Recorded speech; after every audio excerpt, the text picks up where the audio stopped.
ভাইয়া এগুলো খাদ্য রাখতেন বিড়ালের জন্য। আমরা বাইকে একটু ডিস্টার্ব করতে চাই ভাইয়া, অনুভূতিটা কেমন?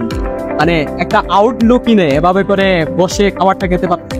এটি চকরিয়ার মধ্যে সবচেয়ে আধুনিক একটি রেস্টুরেন্ট এবং সবচেয়ে বিচিত্র সবচেয়ে সুন্দর হচ্ছে রেস্টুরেন্টের নাম কাশ্মীরি ডাইট। সবার একটা আকর্ষণ থাকে এই হোটেলের প্রতি, রেস্টুরেন্টের প্রতি। আর বাইরে যে ভিউ দেখে দেখে খাওয়া, এটার অনুভূতি অসাধারণ। তবে এটার পজিটিভ এবং নেগেটিভ দুটা সাইডই আছে। ধরেন আপনি এখানে বাইরে বসে খাচ্ছেন, আপনার পরিচিত অনেকেই হেঁটে যাচ্ছে, তারা আপনাকে দেখলেই এখানে উঠে যাবে। সবার খরচাপাতি কিন্তু আপনারা দিতে তাহলে তার থেকে যেতে হবে, মানে ইনডোরে যেতে হবে, আউটডোরে না। আউটডোরে অবশ্যই বসে খাওয়ার মজাই আছে। হ্যাঁ ঠিক আছে, থ্যাংক ইউ ভাইয়া। এখানকার পরিবেশটা অনেক ভালো লাগে। মোটামুটি দেখতে এখানে আপনার বৃহত্তর চট্টগ্রাম পেনিনসুলার মতো ভিউটা অনেক ভালো লাগে। আর চকরিয়ার মধ্যে আরো অনেকগুলো রেস্টুরেন্ট আছে, সবগুলো মোটামুটি মানসম্মত।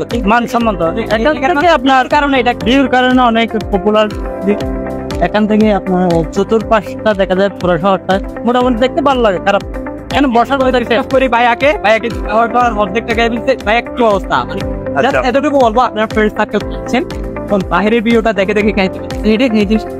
হ্যাঁ, এটা আসলে আমি মনে করি গ্রামের পরে আর কি।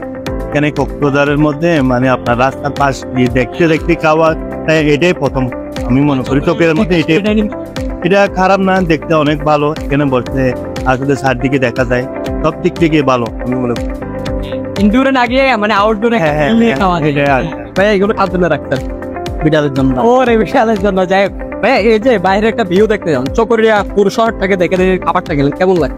অসাধারণ, আলহামদুলিল্লাহ, ভালো, খুব ভালো। হ্যাঁ, মানে এই চকরিয়ার মধ্যে আরো অনেক রেস্টুরেন্ট অবশ্যই খাওয়া হয়ে আছে। এগুলো খাওয়ার মানও মোটামুটি ভালো, তবে এটা এরকম পরিবেশ নিয়ে নাই। রাস্তার পাশে প্রথম, হ্যাঁ সব জায়গায় তো দেখা যায়।